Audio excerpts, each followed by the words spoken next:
बिस्मिल्लाहिर्रहमानिर्रहीम। बेटे ये लास्ट लेक्चर के अंदर हम असाइनमेंट मॉडल्स जो थे इसको हमने डिस्कस किया। आज इसी असाइनमेंट मॉडल का फर्दर प्रोसीजर जो है उसको हम यहाँ पे डिस्कस करते हैं।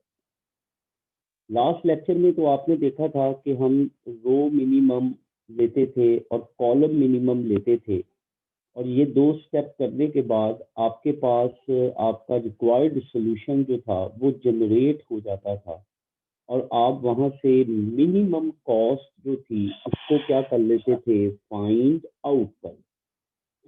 लेकिन अगर इन दो स्टेप्स को करने के बाद अगर आपके पास आपका ऑप्टिमम सॉल्यूशन जनरेट नहीं होता तो फिर हम इसको फर्दर आगे जो है वो सॉल्व करते हैं, और उसको फर्दर आगे सॉल्व करने का मेथड आज हम यहाँ पे डिस्कस करें।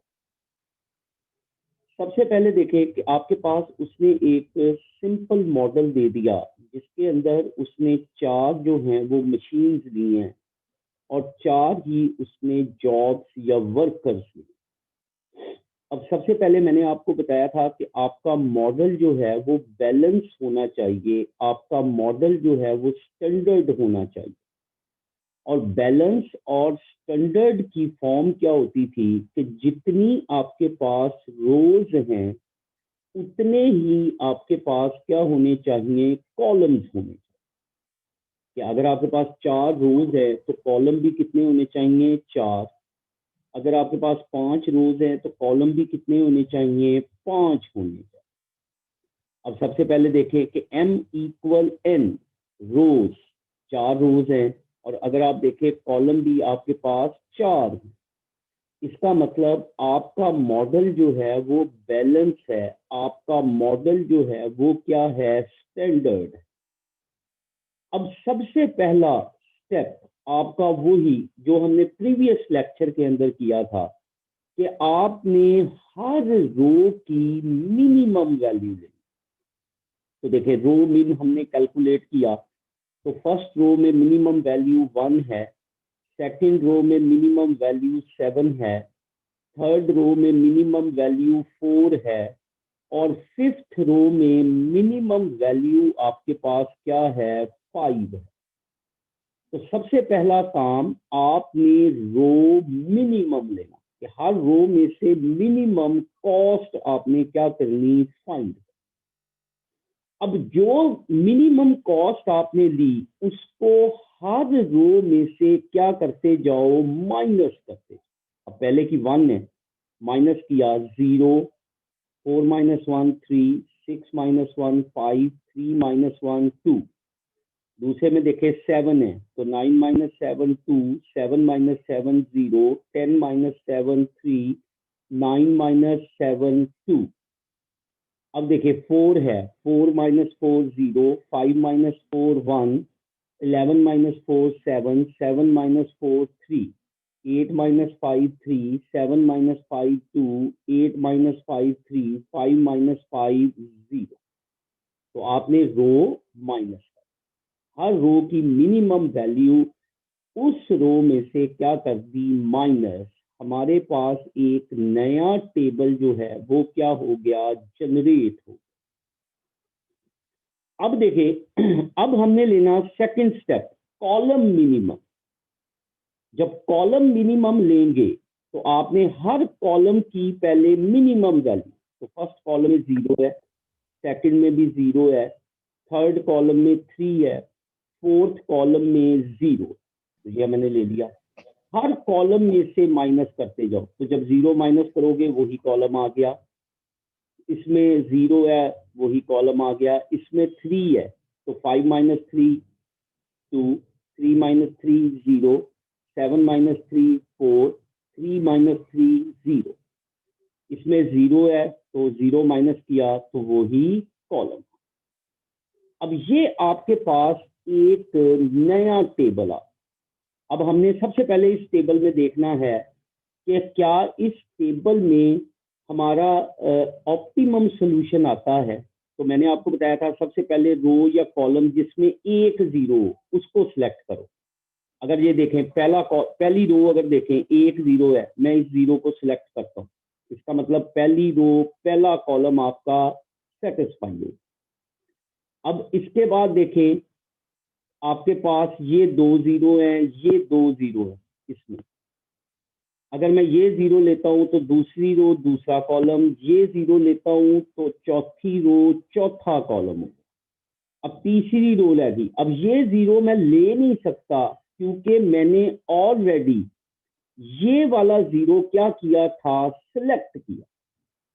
इसका मतलब हमारी थर्ड रो जो है वो किसी भी तरीके से सेटिस्फाई नहीं हो रही, क्योंकि अगर देखें फर्स्ट रो में भी पहले कॉलम में 0 है और थर्ड रो में भी पहले एक ही 0 है और वो भी पहले कॉलम में आ। इसका मतलब कि पहला कॉलम अगर सेटिस्फाई करते हैं तो या तो पहली रो सेटिस्फाई होगी या थर्ड रो सेटिस्फाई होगी। तो इसका मतलब कि हमारे पास इस तरीके से ऑप्टिमम सॉल्यूशन नहीं आ रहा, हमारे पास इस तरीके से ऑप्टिमम सॉल्यूशन नहीं आ रहा। अब हमने चलना है फर्दर स्टेप के अंदर। अब फर्दर स्टेप क्या है कि cross out the maximum zeros with minimum line, कि आपने ज्यादा से ज्यादा जीरोस को कम से कम लाइन के अंदर आपने उसको क्या करना, क्रॉस आउट करना। जीरोस आपके क्या होने चाहिए, ज्यादा, मैक्सिमम, और लाइंस आपकी क्या होनी चाहिए, मिनिमम। अब पहले आप रो वाइज देखो, अगर फर्स्ट रो में देखो 1 0 है, सेकंड रो में देखो 2 0 है, थर्ड रो में भी 1 0 है, फोर्थ रो में 2 0। अब मैक्सिमम 0 आपके पास 2 आ रहा है। देखे मैंने सेकंड जो रो है उसमें 2 0 आ रहे थे, मैंने इसको क्रॉस कर दिया। फोर्थ रो में भी 2 जीरोस आ रहे थे, मैंने इस रो को क्रॉस कर दिया। देखिए मैंने 4 जीरोस को जस्ट 2 लाइनों से क्या कर दिया, क्रॉस कर। मैक्सिमम 0 उस रो उस कॉलम को क्रॉस करना है जिसमें मैक्सिमम जीरोस। अब देखें, अब ये पहले कॉलम में भी अगर आप देखें तो 2 जीरोस आ रहे थे, पहले कॉलम में भी आपके पास क्या आ रहे थे, 2 जीरोस। तो ये मैंने पहले कॉलम को क्या कर दिया, क्रॉस कर। तो अब देखिए आपके जितने भी जीरोस थे वो तमाम के तमाम जीरोस मैंने लाइंस के जरिए क्या कर दिए, क्रॉस कर दिए। अब देखिए अब 0 6 है, लाइंस कितनी है, 3 है। यही बात मैंने आपको बताई कि मैक्सिमम जीरोस को मिनिमम लाइंस के साथ क्रॉस करें। आप रो को भी क्रॉस कर सकते हैं, कॉलम को भी क्रॉस कर सकते हैं, रो और कॉलम दोनों को भी क्रॉस कर सकते हैं, लेकिन उसमें जीरोस क्या होने चाहिए, मैक्सिमम होने। उसका मैंने तरीका आपको बता दिया कि पहले रो में देखो, जिन रो में मैक्सिमम जीरोस आ रहे हैं उन रोज को क्रॉस कर लो। फिर देखो कि जिन कॉलम्स में मैक्सिमम जीरोस आ गए हैं उन कॉलम्स को क्या कर दो, क्रॉस कर दो। तो आप मैक्सिमम जीरोस को मिनिमम लाइंस के साथ क्या कर दोगे, क्रॉस कर, क्या कर दोगे, क्रॉस कर। अब ये आपके पास टेबल आ गया। अब सबसे पहले जो अनक्रॉस्ड वैल्यूज, अब इस टेबल के अंदर याद रखें, एक आपके पास क्रॉस्ड वैल्यूज आ रही हैं, ये क्रॉस वैल्यूज के जिनके ऊपर लाइंस लगी हुई, एक आपके पास अनक्रॉस्ड वैल्यूज है, जैसे ये देखिए 3 है, 2 है, 2 है, 1 है, 4 है, 3 है। और एक आपके पास इंटरसेक्ट वैल्यूज आ रही। इंटरसेक्ट का मतलब जहां पर 2 लाइंस आपस में कट कर रही। अब ये देखिए ये वो वैल्यूज है, ये देखिए ये 2 है, यहाँ पे ये देखिए 2 लाइन आपस में कट कर रही हैं, ये इंटरसेक्ट वैल्यू है। यहाँ पे ये देखिए ये अब 3 है, यहाँ पे ये देखिए 2 लाइंस आपस में कट कर रही हैं, ये आपके पास क्या है, इंटरसेक्ट वैल्यू। ये आपके पास क्या है, इंटरसेक्ट। इंटरसेक्ट मतलब कॉमन, जहां पर दो लाइंस क्रॉस करेंगी, जहां पर दो लाइंस क्रॉस करें। दोबारा बोल रहा हूं कि जब आप देखें कि जब आपने मैक्सिमम जीरोस को मिनिमम लाइंस के साथ क्रॉस कर दिया तो आपके पास तीन तरह की वैल्यूज होंगी, तीन तरह के नंबर्स आएंगे। एक अनक्रॉस्ड वैल्यूज, वो वैल्यूज जिनको आपने क्रॉस नहीं किया, जिनके ऊपर लाइन नहीं है। एक आपके पास क्रॉस्ड वैल्यूज कि जिनको आपने लाइंस के जरिए क्या कर दिया, क्रॉस कर दिया। और एक आपके पास इंटरसेक्ट वैल्यूज कि वो वैल्यूज जहां पर दो लाइंस आपस में क्या कर रही हैं, इंटरसेक्ट कर रही हैं, आपस में क्या कर रही हैं, कट कर रही हैं, कॉमन वैल्यू है। तो तीन तरह की वैल्यूज आई। अब सोल्यूशन कैसे करना है, याद रखें कि सबसे पहले जो अनक्रॉस वैल्यूज हैं इनमें से मिनिमम वैल्यू आप क्या करें, फाइंड करें। मिनिमम वैल्यू किसमें से लेनी है, अनक्रॉस्ड में से। मिनिमम वैल्यू किसमें से लेनी है बेटे, अनक्रॉस्ड में से। तो आप देखें अनक्रॉस्ड में से मिनिमम वैल्यू आपके पास क्या आ रही है, 1 आ रही है। ये देखें, ये कर्सर के ऊपर अगर देखे 3 है, 2 है, 2 है, 3 है, 4 है, 1 है, तो इनमें से मिनिमम वैल्यू क्या आ गई, 1। अब ये देखें मिनिमम वैल्यू मैंने क्या लिखी, 1 लिखी। अब वो कहता है सबट्रैक्ट फ्रॉम अनक्रॉस्ड वैल्यूज। अब वो कहता है कि ये जो भी मिनिमम वैल्यू आए, इस मिनिमम वैल्यू को अनक्रॉस्ड वैल्यूज में से क्या कर दो, माइनस कर। ये देखें अनक्रॉस वैल्यू है 3 - 1 2, 2 - 1 1, 2 - 1 1, 1 - 1 0, 4 - 1 3, 3 - 1 2। तो ये देखें 2 1 1 0 3 2। ये जो अनक्रॉस्ड वैल्यूज और जो क्रॉस्ड वैल्यूज हैं उनको एज इट इज लिखना, लेकिन साथ उसने ये कहा and add in intersect lines, जहां पर वैल्यूज इंटरसेक्ट कर रही हैं, इंटरसेक्ट का मतलब कॉमन है, उनमें ये वैल्यू मिनिमम वैल्यू क्या करनी, ऐड करनी। मिनिमम वैल्यू क्या करनी, ऐड करनी। दोबारा बोल रहा हूं पूरे प्रोसीजर को, अब ज्वाइंट करके बोल रहा हूं। सबसे पहला काम, जो अनक्रॉस्ड वैल्यूज हैं उसमें से मिनिमम वैल्यू क्या करो, फाइंड करो। अब मिनिमम वैल्यू को अनक्रॉस्ड वैल्यूज में से माइनस करो, और जो इंटरसेप्ट पॉइंट हैं, इंटरसेक्ट वैल्यूज हैं, कॉमन वैल्यूज हैं, जहां पर दो लाइनें कट कर रही हैं, उन वैल्यूज में क्या कर दो, ऐड कर। उन वैल्यूज में क्या कर दो, ऐड कर। अब देखें, अब मैं कॉलम वाइज, अब रो वाइज इसको लिखता हूं। 0 एज इट इज आ गया, क्योंकि देखें ये क्रॉस्ड है, क्रॉस में आपने कुछ नहीं करना, क्रॉस को एज इट इज रखना। अनक्रॉस्ड में से माइनस और इंटरसेक्ट में से, इंटरसेक्ट में प्लस। तो ये क्रॉस है 0, 3 - 1 2, 2 - 1 1, 2 - 1 1। अब ये देखें, अब ये इंटरसेक्ट आ गया। अब ये देखें जहां पे दो लाइनें कट कर रही हैं, तो 3 + 1, अब इसमें क्या करना है, प्लस करना। 3 + 1 3, सॉरी 2 + 1 3, 0 0 2। क्रॉस को एज इट इज रखना।